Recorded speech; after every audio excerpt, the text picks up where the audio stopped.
अस्सलाम वालेकुम आदाब के न्यूज़ में आपका स्वागत है। मैं सैयद अमजद।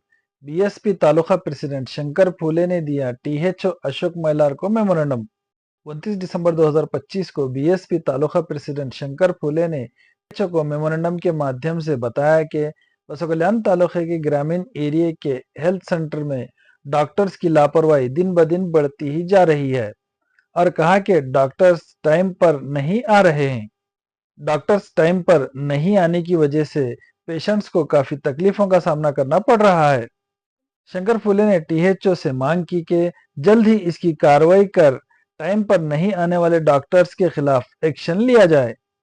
ಸಮಯವನ್ನು ಕಟ್ಟುನಿಟ್ಟಾಗಿ ಪಾಲಿಸುವಂತೆ ಕ್ರಮ ಕೈಗೊಳ್ಳುವಂತೆ ಹಾಗೂ ಸಾರ್ವಜನಿಕರಿಗೆ ಸುಚಿತ್ತಿದ ಆರೋಗ್ಯ ಸೇವೆ ಲಭ್ಯವಾಗುವಂತೆ ಸೂಕ್ತ ನಿರ್ದೇಶನ ನೀಡುವಂತೆ ವಿನಂತಿಸಿಕೊಳ್ಳುತ್ತೇವೆ। ಒಂದು ವೇಳೆ ಇವರ ಮೇಲೆ ಕ್ರಮ ಕೈಗೊಳ್ಳದಿದ್ದರೆ ನಾವು ನಿಮ್ಮ ಮೇಲಧಿಕಾರಿಗಳಿಗೆ ದೂರು ನೀಡುತ್ತೇವೆ ಎಂದು ಪತ್ರದ ಮೂಲಕ ಹೇಳ್ತೇವೆ।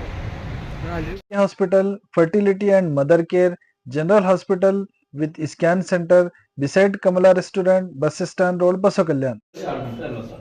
ಅದರ ಭಾಗದಲ್ಲಿ ಯಾರೂ ಇರಲು ಯಾಕೆ ಇರಲು ಅದು ನಿಮ್ಮದು ನಿಷ್ಕಾಳಜಿನ ಏನು ಅವ್ರ ಡ್ಯೂಟಿ ಇಲ್ಲ 10 ಹಿಡಿದು 4 ತನಕ ಅವ್ರ ಡ್ಯೂಟಿ ಇದೆ ಕಡ್ಡಾಯವಾಗಿ ಮಾಡಬೇಕು ಇರಲಿ ಅಲ್ಲಿ ಯಾವುದೇ ರೋಗಿ ಬಡ ರೋಗಿ ಹೋಗಲಿ ಯಾವುದೇ ಸಮಾಜದಾಗಲಿ ಎಲ್ಲ ಸಮಾಜದ ಬಡ ರೋಗಿಗಳ ಅಲ್ಲಿ ಹೋದಾಗ ಇವರು ಯಾರು ಇಂಜೆಕ್ಷನ್ ಕೊಡೋರು ಇರಲು ಗೋಳಿ ಕೊಡೋರು ಇರಲು ಅಂದ್ರೆ ಇದು ಯಾಕೆ ನಿರ್ಲಕ್ಷ್ಯತೆ ವಹಿಸ್ಬೇಕು ಇದು ನಾವು ನೀವು ಹಲವಾರು ಸಲ ಫೋನ್ ಮುಖಾಂತರ ಹೇಳಿದ್ದಾರೆ ಬಟ್ ನೀವು ಅದಕ್ಕೆ ಯಾಕೋ ಏನೋ ಇದು ತಗೊಂಡಿಲ್ಲ ಅದಕ್ಕೆ ನಾವೇನಪ್ಪ ಅಂದ್ರೆ ಇದು ಲೆಟರ್ ಮುಖಾಂತರ ತಾಲೂಕಾ ಆರೋಗ್ಯ ಅಧಿಕಾರಿಗಳಿಗೆ ಬಿಎಸ್ಪಿ ಪಕ್ಷದ ವತಿಯಿಂದ ಮೆಮೊರಂಡಮ್ ಕೊಡ್ತಾ ಇದ್ದೇವೆ।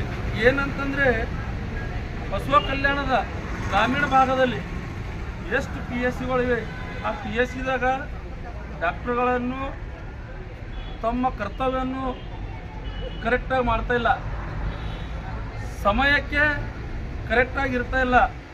ಬೆಳಿಗ್ಗೆ 10ಕ್ಕೆ ಬರ್ತಾರೆ, 1 ಗಂಟೆ 2 ಗಂಟೆ ಯಾರು ಕುಂಡಿರ್ತಾರೆ, ಇಲ್ಲಂತಂದ್ರೆ ಯಾರು ಕುಂಡ್ರಲ್ಲ। ಟೋಟಲಿನೇ ಬಸವ ಕಲ್ಯಾಣ ಗ್ರಾಮೀಣ ಭಾಗದಾಗ ಡಾಕ್ಟರ್ಗಳನ್ನು ಟೈಮಿಗೆ ಇರ್ತಾ ಇಲ್ಲ। ಅಲ್ಲಿನ ಜನರಿಗೆ ಬಡ ರೋಗಿಗಳಿಗೆ ಹಾಗೂ ಅಲ್ಲಿರುವ ಸ್ಥಳೀಯ ರೋಗಿಗಳಿಗೆ ಗರ್ಭಿಣಿಗಳಿಗೆ ಹಾಸ್ಪಿಟಲ್ಗೆ ಹೋದಾಗ ಭಾಳಷ್ಟು ತೊಂದರೆ ಆಗ್ತಾ ಇದೆ। ಇದರ ಕಡೆಯಿಂದ ಏನಪ್ಪ ಅಂದ್ರೆ ನಾವು ಬಸವ ಕಲ್ಯಾಣ ತಾಲೂಕಾ ಅಧಿಕಾರಿಗಳಿಗೆ ಮೆಮೊರಾಂಡಮ್ ಕೊಡ್ತಾ ಇದ್ದೆವು। ಈ ಡಾಕ್ಟರ್ಸ್ಗಳ ಮೇಲೆ ಒಂದು ವೇಳೆ ಕ್ರಮ ಕೈಗೊಳ್ಳಿಲ್ಲ ಅಂದ್ರೆ ನಾವು ನಿಮ್ಮ ವಿರುದ್ಧ ನಿಮ್ಮ ಮೇಲಧಿಕಾರಿಗೆ ದೂರನ್ನು ನೀಡಬೇಕಾಗ್ತದೆ।